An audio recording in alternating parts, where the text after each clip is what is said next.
Hi, I'm Eric Siegel with ericstrains.com and welcome to episode 43 of my video train blog series. Okay, it's mid-April 2014 and I've been very busy lately doing a lot of work on the layout, some major work as a matter of fact. Most of that work has been here in the main room, so let's go ahead and get started and I will show you what I've been up to.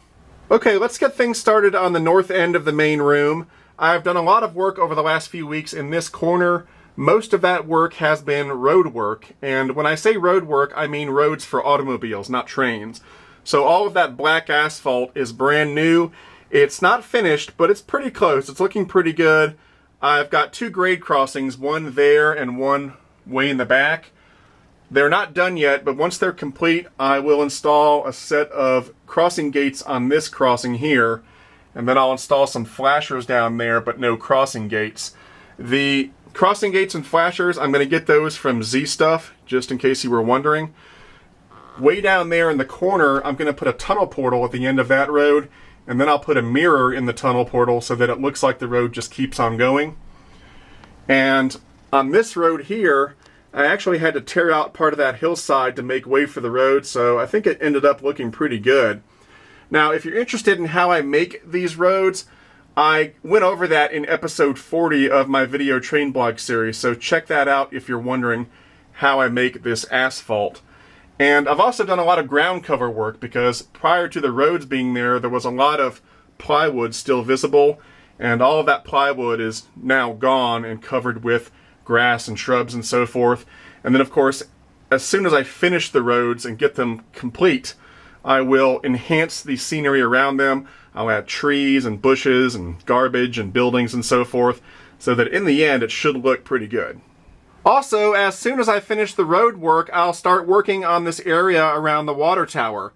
I've constructed a chain link fence that's going to go around the water tower. I built this chain link fence from a kit that's sold by Brennan's Model Railroading, and I showed you that kit in episode 40 of my video train blog series, so if you want to find out more about these chain link fences, check out episode 40. But anyway, I'm going to put the fence around the water tower, and on one side the fence has a couple of gates to allow vehicles into the water tower area for maintenance and so forth. And so what I'll do is I'll put a little gravel road coming off of the main road, and that'll come into the water tower area. I've also scratch built a little pump house to go with the water tower, and that's going to go in the same fenced in area. So it should look pretty nice when it's all done. I have not yet decided what name I'm going to put on the water tower. Right now, my thinking is that I'll put AWRX, which stands for Appalachian and Western Railroad, which is the name of my layout. That's the plan right now, but that may change. Nothing is set in stone. The tower also needs to be hooked up, electrically speaking. There's a light on top that blinks, and so when I put the fence around it and get it all set up, I will hook up the water tower to the power supply. Now, in case you're wondering where I got that water tower, that's a Lionel water tower. When I got it, it was silver, and it was painted up for New Jersey Transit, and I have since repainted it to be sort of an institutional blue so that it resembles a lot of the water towers that I see in my part of the country. While I was working in the back corner, I also did some work in the yard area over here, and that's because it's kind of a pain in the butt to get back there. There's no easy way. I have to crawl up on the table. So while I was back there working on the roads, I figured, well, I might as well work on the yard as well. Previously, there was a lot of table showing through, kind of like over here by the diesel shop. And so I covered that up with ground cover, so it looks much better now. It's not complete, of course. There are no structures or anything like that, but at least you can't see the table anymore. So that's a good thing. And then also in the yard, I've added my first yard light. You can see it to the right of that Abrams tank. That's a Lionel yard light. I think they look pretty good, and I've got a couple dozen of them, so I'm going to continue hooking those up throughout the yard, and it should make it look much better. Those are operating lights. It is hooked up. It does work. So once I've got, 10 or 12 of them hooked up in the yard, it should look pretty cool. I'm also preparing to do some more work on the scratch-built diesel shop that I've been working on. I haven't done much work over the last few months other than to get the frame up, but that's about to change. I'm going to start putting on the external walls, and those walls are going to be double layered walls. I've showed you guys this before. This is styrene sheet, and This is corrugated siding styrene. It looks like metal corrugated siding. That's going to be the exterior wall. But I've decided to make it double layered. So the first layer is going to be this really thick styrene sheet. And then on top of that, I'll put the corrugated siding sheeting.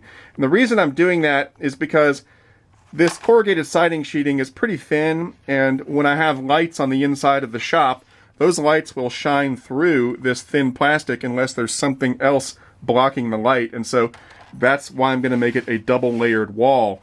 I'm also going to do it so that I can stagger the inner wall and the outer wall pieces so that you won't be able to see through the seams of the shop. So the first layer will be this thick styrene sheet, and then I'll put a corrugated piece here and then another one here, and that way the seam will have solid plastic behind it and you won't be able to see through it.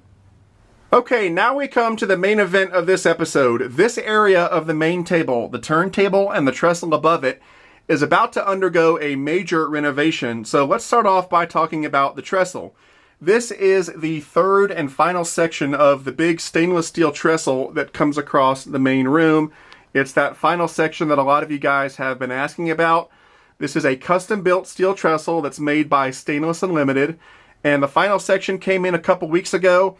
As you can see, I've already started painting it and getting it ready for installation, but it's not complete. I still have to salt weather it and paint it green. I have to add the track and the deck up top, and it's also missing some supports on the underside. As a matter of fact, about 10 minutes ago, this section was up in my garage where I've been painting it. I brought it down here just for this video so that I could give you a general idea of what it's going to look like when it's installed, but there's still quite a bit of work left to do on it. Now, I'm trying to get it ready for installation as quick as possible, but I cannot install the final section of the trestle until I finish the renovation of the turntable area. So let's talk about that. The turntable that is currently on the layout is made by Atlas, and I've had it for quite a long time. In fact, I bought the turntable a couple years before I even started building this layout because I knew well in advance that I wanted a turntable on the layout. And so when I started building this layout, the turntable was one of the first things to be installed, and then the rest of the layout sort of developed around the turntable. So I've had it for 8 or 9 years, and I've gotten a lot of use out of it. But I've decided to upgrade to something a little bit nicer. I bought a new turntable from Millhouse River Studios. It has already shipped, so it should be here in a few days. It is very realistic looking, very prototypical, and absolutely gorgeous. So I'm about to start the process of dismantling this area in order to make way for the installation of the new turntable. So that means I have to rip out all of these tracks around the turntable, then take out the turntable itself, then cut a big hole in the table to fit the new turntable in, and then reinstall all of the tracks around the turntable and then re-scenic everything. So it's going to be quite a mammoth undertaking. Quite frankly, I'm not looking forward to the work because it's going to be a royal pain in the butt. However, I think it will be worth it because the new turntable is so gorgeous. Now, in order to answer the question before some of you guys ask it, I want to emphasize that there is nothing wrong with the Atlas turntable. It's worked great over the years, and I've got nothing but good things to say about it. I am not replacing it because of any problems. All I'm doing is upgrading to something nicer. The Atlas turntable was relatively inexpensive. I believe it cost about $175. And for that price, it's been great. I got a very reliable turntable. But as you can see, it's not terribly realistic looking. And for $175, it shouldn't be. That would not be a very reasonable expectation for a $175 turntable to be ultra prototypical. The Millhouse River Studio turntable, on the other hand, is very prototypical, and you pay for that. That's a $1,500 turntable, and so that's the real difference. And so again, there's nothing wrong with the Atlas turntable. I'm just upgrading to something nicer. So the Atlas turntable is a 24-inch diameter turntable, and Millhouse River Studio turntables come in a variety of different sizes ranging from 24 inches up to 34 inches. And I had considered installing a slightly larger turntable, maybe a 28-inch turntable, so that I could fit some larger steam engines on it.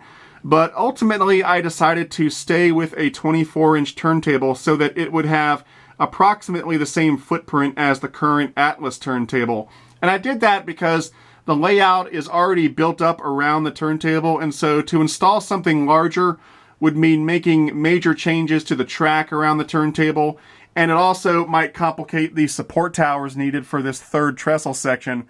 So for those reasons, I decided to just stick with a 24-inch turntable. So anyway, I've got quite a lot of work ahead of me, and as I said, it's going to be a massive undertaking, but in the end, I think it'll be worth it because it's going to look so great over here once that new turntable is in place and once the third and final trestle section is installed and operating. And by the way, for the new Millhouse River turntable, I can actually fit more stalls than on the Atlas turntable. I've got 15 stalls on this turntable right now. I'm hoping to increase that to 20 or more with the Millhouse River turntable, so that'll be a nice fringe benefit. Now, I'm going to try to get it all done as fast as I can. I'm hoping to have it done maybe in 2 or 3 weeks, but we'll see how it goes. I'm going to be doing a series of videos about the installation of the new Millhouse River turntable. I'm going to do 2 or 3 videos. The first video will be on the dismantling of the current turntable setup, and then I'll do 1 or 2 more videos on the installation and the operation of the new turntable. So keep an eye out for those. The last thing I want to show you today is here in the Carolina room and also on the other side of that tunnel in the hallway room. I'm about to do a major renovation here where I'm going to be ripping out some of this track and ripping out some of this scenery in order to correct a nagging problem that has been bugging me for years.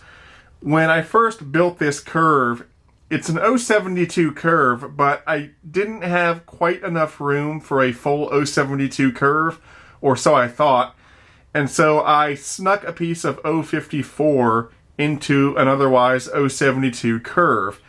And that has haunted me ever since because while most of my trains make it through this curve just fine, trains with really long cars like the Orient Express passenger cars from MTH or really long engines like the Baldwin Centipede from Lionel, sometimes they have a problem getting through this curve because of that single piece of 054. So I've decided to fix it before I go any further with the scenery here.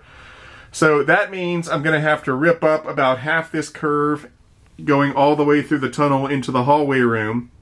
And then I'm going to have to rip up the tunnel and the scenery to the right of it and shift everything over about 3 or 4 inches to accommodate a full 072 curve. So I'll rip up this track here, the tunnel on this side, and some of the scenery to the right of it. And then in the hallway room, I'm going to have to rip up this end of the tunnel as well and some of the stuff around it.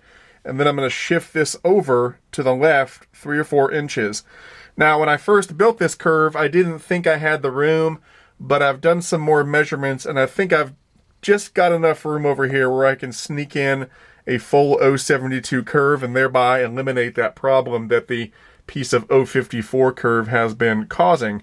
So it's going to be quite a mess to get it all fixed, but like the turntable area, I think all the hard work is going to be worth it in the end because I won't have to worry about any of my really long cars or long engines having trouble on this curve. All right, that about wraps it up for this episode. As you've seen, I've got a lot of stuff going on with the layout right now. I'm really excited about getting that new Millhouse River Studio turntable installed, and I'm especially excited about finally getting that upper level trestle finished and being able to run some trains on the upper level on a full-time basis. And of course, as those projects develop, I will do progress updates in these blog videos, so keep an eye out for those. But until then, I'm Eric Siegel, and I'll see you next time.